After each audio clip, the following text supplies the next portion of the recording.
26. Glasbenega veterana mesta Maribor za življenjsko delo prejme prvak drame Slovenskega narodnega gledališča Maribor, Peter Trnovšek.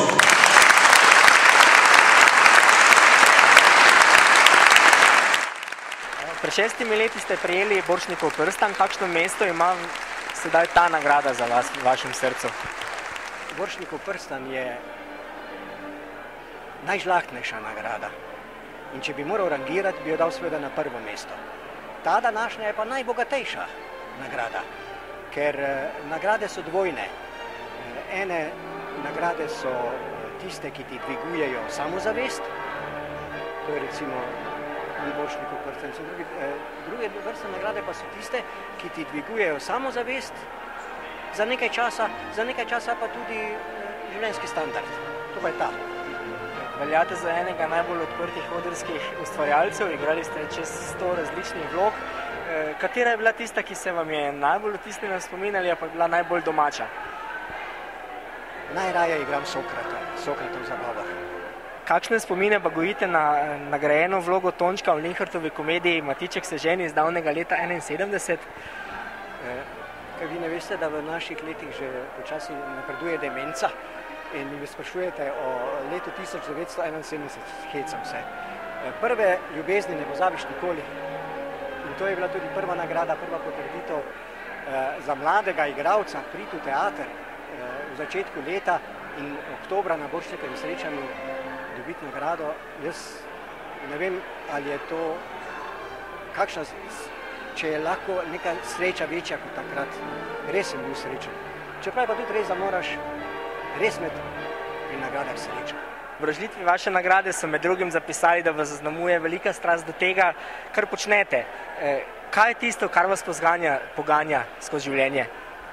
Ja, mislim, da kultura. Mislim, da sem na zelo privilegiranem polju. Jaz mislim, da je to, kar so rekli v temeljitvi, moram reči, da sem bila prav ganjena, da je resnično to nekaj, kar presega to dnevno, politično, mogoče malo grdo realnost. Se mi zdi, da smo, pa ne mislim zdaj, se Bog ne daje nič ven siliti s tem, da sem pač kulturna novinarka, ampak mislim, da je to eno zelo privilegirano polje novinarstva. Hkrati pa bi rekla tudi, da malce mogoče ignorirano, malce zanemarjeno v celem kontekstu novinarstva. Tako da mislim, da je to priznanje tudi veliko priznanje kulturnemu žurnalizmu. Vaš seznam uglednih intervjujev je kar pester, na katerega ste najbolj ponosni? Ups, to pa bi bila kar težka.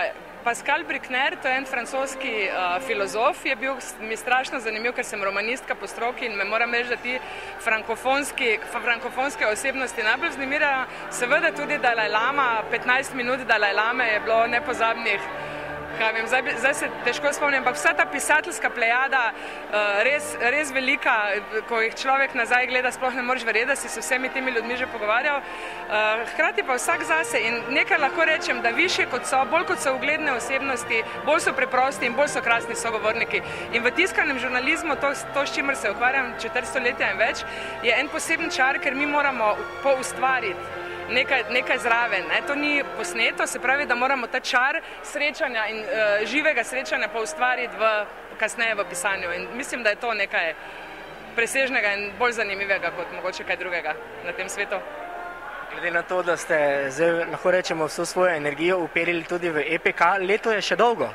Absolutno in ne bojim se, upam, da bomo imeli dovolj energije, mislim pa, da smo v 2 mesecih tudi na večeru z to stranjo EPK-jeva pokazali, da je dogodkov dovolj in preveč, da je publike čedalje več in da so vsi, ki so dvomili in bili skeptiki v zvezi z EPK-jem, da smo jih, mislim, da demantirali. In jih bomo še bolj, ko bodo topli dnevi in bo mesto postalo živahno.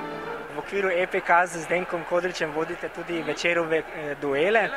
Po kakšnem ključu izbirate sogovornike in pa lahko tudi naše bralce in pa gledalce povabite na naslednjega?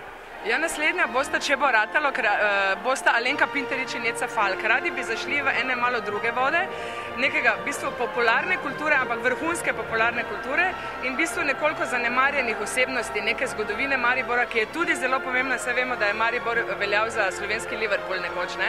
Ti dueli so pa nekaj zelo zanimivega za naju s kolegom, ker sva oba po dolgoletni novinarski praksi ugotovila, da je mogoče krasno se kdaj izpostaviti tudi pred javnostjo in zaiti v neko polje, ki je mogoče malce drugačno od tistega, ki smo ga vajeni. Mogoče je tudi kakšna malo manj resna vprašanja, pa hkrati dovolj tehtna in zanimiva, predvsem pa tudi nagovarjati publiko v živo, kar je za nas tiskane žurnaliste včasih kar težka misija.